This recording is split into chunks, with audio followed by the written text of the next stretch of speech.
அனைவருக்குமே வணக்கம். சற்று முன் கிடைத்திருக்கக்கூடிய ஒரு மிக மிக முக்கியமான செய்தி ஒன்று வெளியாகியுள்ளது.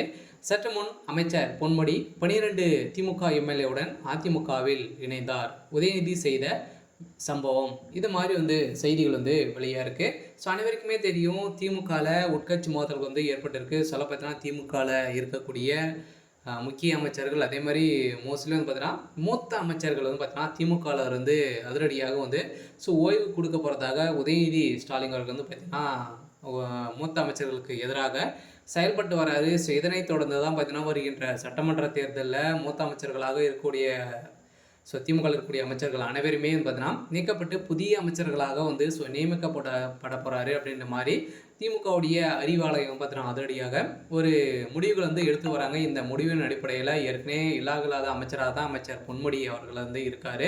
ஸோ அதே மாதிரி தான் பார்த்தீங்கன்னா துரைமுருகன் அவர்களுக்கும் இப்போ ஓய்வு கொடுக்க போகிறதாகவும் ஒரு தகவல் வெளியாகி வருது. ஒரு பக்கம் இருந்தாலுமே இப்போ அமைச்சர் பொன்முடி அவர்கள் பார்த்தீங்கன்னா அதிமுகவில் ஒரு முக்கிய பொறுப்பு கொடுக்க போகிறாரு. எடப்பாடி பழனிசாமி அவர்களுக்கு இடையே நெருங்கிய நண்பராக இருக்கார். இதன் அடிப்படையில் தான் இப்போ திமுகவிலிருந்து பார்த்தீங்கன்னா ஒரு 12 எம்எல்ஏக்களுடன் அதிமுகவில் இணைய போகிறாரு அப்படின்ற மாதிரி ஒரு அஃபீஷியலான ஒரு தகவல் கிடைத்திருக்கு. ஸோ இந்த தகவலின் அடிப்படையில் எந்த கட்சி ஒரு மிகப்பெரிய கூட்டணி வைக்குதோ அந்த கட்சி தான் பார்த்தீங்கன்னா 2026 ஒரு மிகப்பெரிய வெற்றிகள் பெறும் அப்படின்றது அனைவருக்குமே தெரியும். ஸோ இதன் அடிப்படையில் தான் இப்போ திமுகவில் உட்கட்சி மோதல்கள் ஏற்பட்டிருக்க சொல்ல பார்த்தீங்கன்னா 2026 உதயநிதியுடைய தலைமையில் தான் பார்த்தீங்கன்னா திமுக களமிறங்க போகுது.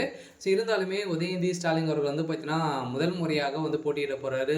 திமுக ஆட்சிக்கு வருமா அப்படின்றத ஒரு மிகப்பெரிய கேள்வியாகவே இருக்குது. ஸோ இந்த கேள்வியின் அடிப்படையில் தான் இப்போ அதிரடியாக திமுக இருக்கக்கூடிய மூத்த அமைச்சர்களுக்கெல்லாம் எதிராக உதயநிதி ஸ்டாலின் செயல்பட்டு வர்றாரு அப்படின்ற மாதிரி தகவல் வெளியாக இந்த தகவலை பற்றி முழுமையாக பார்க்கலாம். அதுக்கு முன்னாடி மறக்காமல் நம்முடைய சேனலை சப்ஸ்கிரைப் பண்ணிக்கோங்க. ஸோ இதெல்லாம் பார்த்தீங்கன்னா அமைச்சர் பொன்முடி அவர்கள் ஏற்கனவே இல்லாத அமைச்சராக சொத்து குவிப்பு வழக்கில் வசமாக சிக்கி இவர் பார்த்தீங்கன்னா திமுக நீக்கப்பட்டார். ஸோ இப்போ அதிரடியாக பார்த்தீங்கன்னா மீண்டும் திமுக இணையத்துக்கான வாய்ப்புகளே இல்லை அப்படின்ற ஒரு வாய்ப்பு தெரிஞ்சு கொண்ட நிலையில் இப்போ அதிரடியாக ரகசியமாகவே எடப்பாடி பழனிசாமி கிட்ட பார்த்தீங்கன்னா இவர் பேசி வராரு அப்படின்ற மாதிரி தான் இப்போ தகவல் வெளியாக இருக்குது. ஸோ இந்த தகவலின் அடிப்படையில் தான் இப்போ 12 திமுக எம்எல்ஏக்களோடு இணைய போகிற பார்த்தீங்கன்னா திமுகவில் ஒரு மிகப்பெரிய அதிர்ச்சியும் பரபரப்பையும் ஏற்படுத்தியிருக்கு. அதே மாதிரி செந்தில் பாலாஜி அவர்களுக்கும் பார்த்தீங்கன்னா ஒரு முக்கிய பொறுப்புகள் இருக்குது அப்படின்ற மாதிரி தான் எடப்பாடி அவர்கள் சொல்லியிருக்காரு. இருந்தாலும் செந்தில் பாலாஜி அவர்களும் அதிமுகவில் இணைய போகிறதாக ஒரு தகவலும் வெளியாக இருக்குது.